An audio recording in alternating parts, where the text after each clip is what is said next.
सुपारी किलर बाबा के ऊपर सरकार कोई एक्शन नहीं लेती है। हम थोड़ा इशारा भी कर दें तो आपकी भावना आहत होती है। आप ही एक किताब से उठा के बोले, उसकी व्याख्या हम कर दें तो आपकी भावना आहत हो रही है। आपकी भावना का ठेका हमने नहीं लिया है। आजकल ये भावना आहत गिरोह बहुत सक्रिय है। आपने देखा सोशल मीडिया पे भावना आहत, और भावना आहत होने वाले लोग सिर्फ एक विचारधारा के हैं और सीधा सीधा आरएसएस, बीजेपी, विश्व हिंदू परिषद, बजरंग दल के लोग यही हैं। एक ही समुदाय के, एक ही तरह के जाति के लोगों की भावना आहत हो रही है। सब जगह भक्ति है, सब जगह वीर पूजा है, हर समय एक नायक की आप तलाश में रहते हैं कि कोई आएगा, उद्धार करेगा। और जो लीडर्स बन गए हैं उस पर भी अगर सवाल खड़े कीजिए तो लोग उनके भक्त आपको गाली देंगे, बगैर सोचे, बगैर समझे, बगैर सोचे समझे। रहा था बाबा साहब की राइटिंग्स में पढ़ रहा था, यह समझ रहा था कि लुम्बिनी गए, सारनाथ गए, नेपाल गए, और बोध गया जाने का कोई प्रमाण मुझे नहीं मिला। अगर किसी साथी को मिला हो तो मुझे बता दे, ज्यादा मेहरबानी हो। किसी साथी को मिला हो, वो बोध गया नहीं गए, पता नहीं क्यों, उसका कारण मेरे समझ में नहीं आता।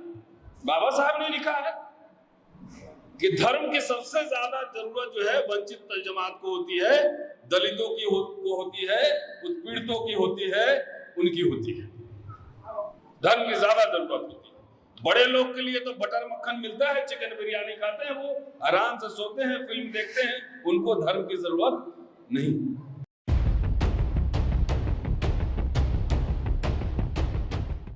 आप सभी को विजयदशमी की बधाई और जय भीम। मैं ज्यादा औपचारिकता में बात नहीं करूंगा, सीधे टू द पॉइंट, काम की बात पे आऊंगा। अगर अम्बेडकर नामा आप देखते होते, सब्सक्राइब करना छोड़ दीजिए, देखते होते तो शायद मुझे यहाँ आने की जरूरत नहीं पड़ती, क्योंकि वही सब बात मैं बोलूंगा जो ऑलरेडी वहां पर रिकॉर्डेड डाला हुआ है। बाबा साहब के ऊपर तकरीबन 800 वीडियोस उसमें डाले गए, लेकिन हम लोग सिर्फ अशोक विजयदशमी और 14 अप्रैल बर्थडे, 6 दिसंबर महापरिनिर्वाण दिवस, उस दिन एक्टिव होते हैं और सालों भर एक्टिव नहीं होते। तो हम लोग का काम सालों भर चलता है। हम लोग का कोई छुट्टी नहीं है, कोई सैटरडे नहीं है, कोई छुट्टी नहीं है, कोई संडे नहीं है, कोई हॉलीडे नहीं है, कोई गस्टेड हॉलीडे नहीं है। वो 24/7 का काम है। दोस्तों, आज मैं 2 खुलासा करने वाला हूं, और जब मैं अगर भूल जाऊं तो मुझे याद करवा दीजिएगा कि बाबा साहब ने क्यों कहा था कि मैं बौद्ध धर्म के पतन का सबसे पहला जिम्मेदार सम्राट अशोक को मानता हूं। बाबा साहब ने लिखा है कि बौद्ध धर्म के पतन का सबसे पहला जो है जिम्मेदार मैं अशोक को मानता हूं। और उसके बाद मैं आपको बताऊंगा कि बौद्ध धर्म के पतन के क्या कारण थे और आजकल बौद्धों की क्या स्थिति है। आज के बौद्धों के बारे में, बौद्ध मठ के बारे में, लंका में या बर्मा में या नेपाल में क्या कहा था बाबा साहब ने। ये अशोक विजयदशमी दशहरा में तब्दील हो गया। ऐसे तो नहीं हुआ, ऐसे नहीं हुआ। दुनिया मानने वालों की है, नास्तिक लोग बहुत कम होते हैं। बाबा साहब ने लिखा है कि धर्म की सबसे ज्यादा जरूरत जो है वंचित जमात को होती है, दलितों की को होती है, उत्पीड़ितों की होती है, उनकी होती है। धर्म की ज्यादा जरूरत होती है। बड़े लोग के लिए तो बटर मक्खन मिलता है, चिकन बिरयानी खाते हैं, वो आराम से सोते हैं, फिल्म देखते हैं, उनको धर्म की जरूरत नहीं। तो उन्होंने जो कहा था, भाई कोई भी विचारधारा, कोई भी धर्म अपने आप से नहीं फैलता, उसमें पांव नहीं होता है। कोई भी त्योहार अपने आप से नहीं हो जाता कि हम इस दिन त्योहार मनाएंगे। उसके लिए एजेंसीज की जरूरत होती है। मानव एजेंसी, उसके लिए इंसान की जरूरत होती है, विचारक की जरूरत होती है। अगर वो नहीं रहेगा, और जिनकी ये जिम्मेदारी है कि बौद्ध धर्म घर घर तक पहुंचे, सम्राट अशोक और अंबेडकर के विचार घर घर तक पहुंचे, वो अपनी जिम्मेदारी से पीछा नहीं छुड़ा सकते। अपने आप थोड़ी फैल जाएगा बुद्धिज्म, अपने आप नहीं फैलता। मैं तो ये समझ रहा था, बाबा साहब की राइटिंग्स में पढ़ रहा था, ये समझ रहा था कि लुम्बिनी गए, सारनाथ गए, नेपाल गए, और बोध गया जाने का कोई प्रमाण मुझे नहीं मिला। अगर किसी साथी को मिला हो तो मुझे बता दे, ज्यादा मेहरबानी होगी। किसी साथी को मिला हो, वो बोध गया नहीं गए, पता नहीं क्यों, उसका कारण मेरे समझ में नहीं आता, लेकिन इसकी पड़ताल करना बेहद जरूरी है, क्योंकि बौद्धों का एक सबसे महत्वपूर्ण केंद्र जो है वो बोध गया में है, जहां पे बुद्धित्व की, जहां पे ज्ञान की प्राप्ति हुई थी। वहां क्यों नहीं गए बाबा साहब? मैं इतिहास का छात्र हूं, इतिहास के छात्र का काम ही सवाल खड़ा करना होता है। बाबा साहब ने कहा कि मेरी भक्ति नहीं करो, हम भक्ति नहीं चाहिए, वीर पूजा नहीं चाहिए। लेकिन आजकल हमारे समाज में क्या है? सब जगह भक्ति है, सब जगह वीर पूजा है, हर समय एक नायक की आप तलाश में रहते हैं कि कोई आएगा, उद्धार करेगा। और जो लीडर्स बन गए हैं उस पर भी अगर सवाल खड़े कीजिए तो लोग, उनके भक्त आपको गाली देंगे, बगैर सोचे, बगैर समझे, बगैर सोचे समझे। बाबा साहब ने आजीवन, बाबा साहब को लगता होगा कि 35 में उन्होंने घोषणा की 1935, और 56 में उन्होंने बुद्धिज्म स्वीकार किया। तो क्या लग रहा है 35 में ही घोषणा हुई? नहीं, वो तैयारी 1920 से चल रही थी, वो तैयारी 1916 से चल रही थी, जब कैलिफोर्निया में उन्होंने अपना पहला पर्चा जाति व्यवस्था के बारे में लिखा था। उस समय से चल रही थी। बुद्धिज्म क्यों उन्होंने अपनाया ये भी याद रखिएगा, वो बताऊंगा। लेकिन सबसे जरूरी बात, अभी आजकल ये भावना आहत गिरोह बहुत सक्रिय है।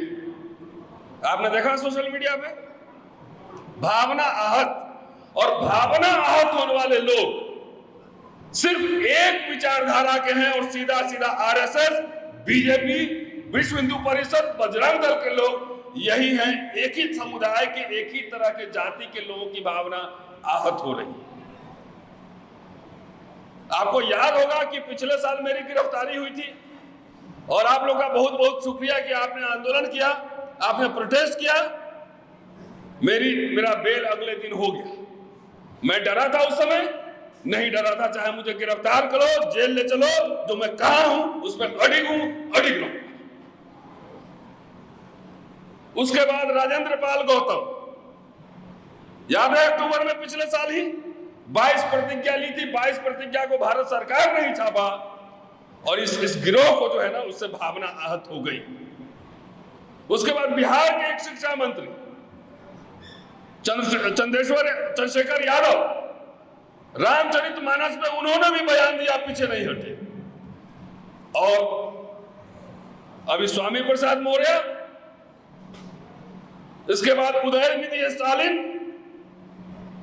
जो मिनिस्टर है हमें तमिलनाडु में, सनातन विवाद आपने देखा होगा। और अभी ताजा मामला परसों कहा इलाहाबाद यूनिवर्सिटी के एक प्रोफेसर पे वही धाराएं, जो धाराएं मेरे ऊपर लगाई गई थी, उसके ऊपर एफआईआर दर्ज हुआ है इलाहाबाद के प्रोफेसर ने। भाई इतनी भावना आपकी, अगर आपकी ठेस लग रही है, ठेस लग रही है, तो आपके धर्मशास्त्रों में, आपके स्मृतियों में जो लिखे हुए हैं, उसको सारे अपने माथे से मिटाओ, उसको जलाओ, क्योंकि बहुत सारी बातें उसी में लिखी गई हैं, उसी में लिखी गई। तो देखिए, एक आदमी शुरू किया, अब तो कई लोग पूरे भारत भर में बोल रहे हैं। इनके भावना आहत होने से, एफआईआर कराने से, इनको गिरफ्तारी करवाने से, जेल जाने से आप डरेंगे क्या? आवाज नहीं आ रही? नहीं आ रही आवाज? डर गए इसका मतलब? आपकी आवाज नहीं रही। इससे डरने की जरूरत है कि ऐसे विचारधारा से लड़ने की जरूरत है? दो ही विकल्प आपके पास है, ऐसे विचारधारा से लड़ने की जरूरत है। उसके बाद भी अगर आप देखते होंगे YouTube चैनल, तो लगातार मैं बोल रहा हूं और सवाल खड़े कर रहा हूं।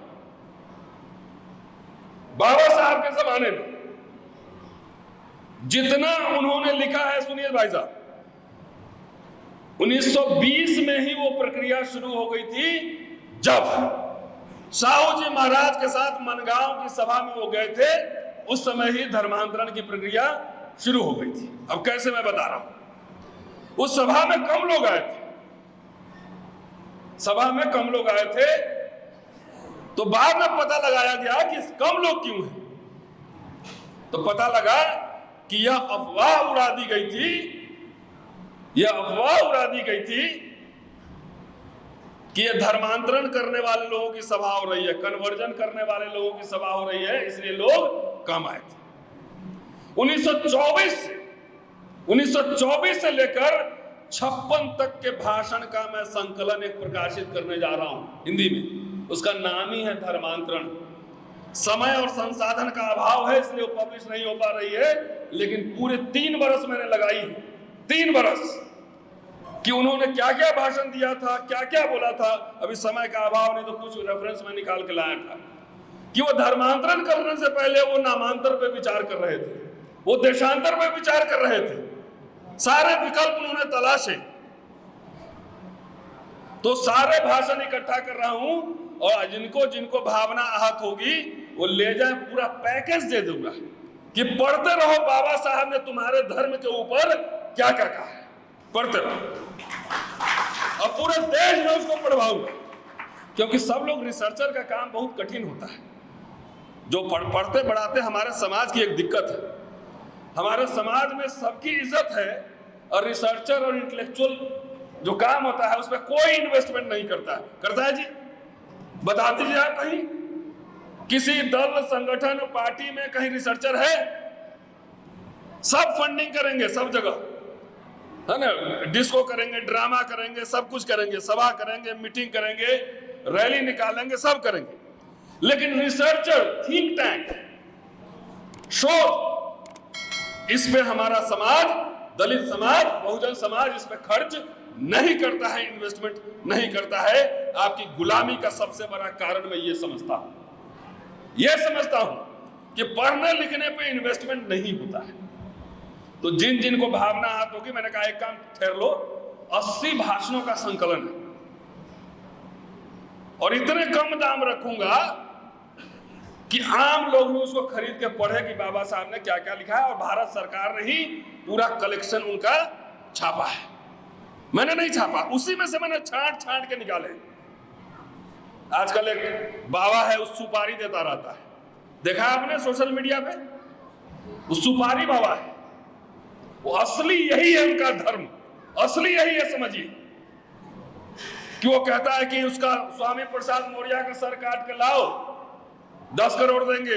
कल उसने सुपारी बढ़ा दी, कभी 25 करोड़ देंगे। अब एक और सोशल मीडिया में स्टेटमेंट हमने पढ़ा, ये कह रहा है हमने 4 आदमी तैयार किए हैं उसको गोली मारने के लिए, स्वामी प्रसाद मौर्य। वो बाबा गैर संवैधानिक हत्या की बात कर रहा है, सुपारी दे रहा है, गाली दे रहा है, मेरे बारे में कह रहा है कि उसको तो आम के पेड़ में टांग के रोज जो है ना 1 इंच काटूंगा उसको रोज। मुझे हंसी भी आती है। अरे बाबा, वहां बैठ के भाषण क्या दे रहे हो, दिल्ली में आ जाओ, मैं दिल्ली में रहता हूं। स्वामी प्रसाद मौर्य लखनऊ में रहते हैं, उदयनिधि स्टालिन मद्रास में रहता है, वहां बैठ के स्टेटमेंट क्या दे रहे हो? निकल के चले जाओ स्वामी प्रसाद मौर्य के पास, चले जाओ स्टालिन के पास, आ जाओ दिल्ली। ते सुपारी किलर बाबा के ऊपर सरकार कोई एक्शन नहीं लेती है। हम थोड़ा इशारा भी कर दें तो आपकी भावना आहत होती है। आप ही एक किताब से उठा के बोले, उसकी व्याख्या हम कर दें तो आपकी भावना आहत हो रही है। आपकी भावना का ठेका हमने नहीं लिया है, नहीं लिया है, चाहे जो हो इसमें लड़ा जाए। भाई, अंग्रेजों के जमाने से बदतर हालत अभी है। जवाहरलाल नेहरू के जमाने में अगर उस भाषण का संकलन देखेंगे तो बाबा साहब के धर्मांतरण के कई फेज। पहला एक्सपेरिमेंट कर रहे हैं, 1920 से लेकर 35 तक एक्सपेरिमेंट कर रहे हैं, उसके बाद घोषणा कर रहे हैं, उसके बाद वो कैबिनेट में चले जाते हैं। तो इस ओर ध्यान कम है, लेकिन 45-46 के बाद वो इस आंदोलन को और तेज करते हैं और जवाहरलाल नेहरू जब प्रधानमंत्री होते हैं तो उन्होंने पहली बुद्ध पूर्णिमा की घोषणा की, छुट्टी की। ये भी हमारे लोगों को पता नहीं होगा। बुद्ध पूर्णिमा की घोषणा की, छुट्टी की जवाहरलाल नेहरू में 1953 में। उस समय भी बाबा साहब लगातार BHU में जाके भाषण दे रहे थे और हिंदू धर्म को प्रहार कर रहे थे और कह रहे थे कि हिंदू धर्म में प्रहार किए बिना बुद्धिज्म का प्रचार प्रसार नहीं हो सकता है। यह उनका कहना था। जाके BHU यूनिवर्सिटी में सारनाथ में अगर आज बाबा साहब होते तो ये सुपारी किलर बाबा उनके लिए भी सुपारी दे देता और ये सरकार EOP लगा के इनको भी जेल में डाल दी रहती, इनको भी जेल में डाल दी रहती। ये बात खुल के कह रहा हूं, रोज कह रहा हूं और इसलिए आपके बीच आया हूं। मुझे टाइम का मेरे पास बहुत अभाव होता है, आजकल जाना आना बंद कर दिया है। हमने कहा जिनको बुलाना है वो YouTube खोल लो, मेरा देख लो, उसमें बुद्धिज्म पे सब 800 वीडियो है, जो देखना होगा देख ले। फिर भी क्यों आपके बीच आते हैं? क्योंकि आपके घर से, आपके आने वाली पीढ़ियों से हम बहादुर लोग पैदा करना चाहते हैं, ना डरने वाले लोग पैदा करना चाहते हैं। हम कायर लोग नहीं चाहते हैं, वैसे लोग चाहते हैं जो इनके खिलाफ लड़े, ऐसे लोग चाहते हैं। इसलिए आपके बीच आ रहे हैं। जान सबकी है, मेरी भी, नौकरी मेरी भी है, नौकरी मेरी भी है, जान मेरी भी है। एक ही तो जान है, चाहे मानो या ना मानो। इसको तो इतनी बेवफा है कि वो तो जानी ही जानी है। चाहे 52 में जाओ, चाहे 72 में जाओ या 92 में जाओ।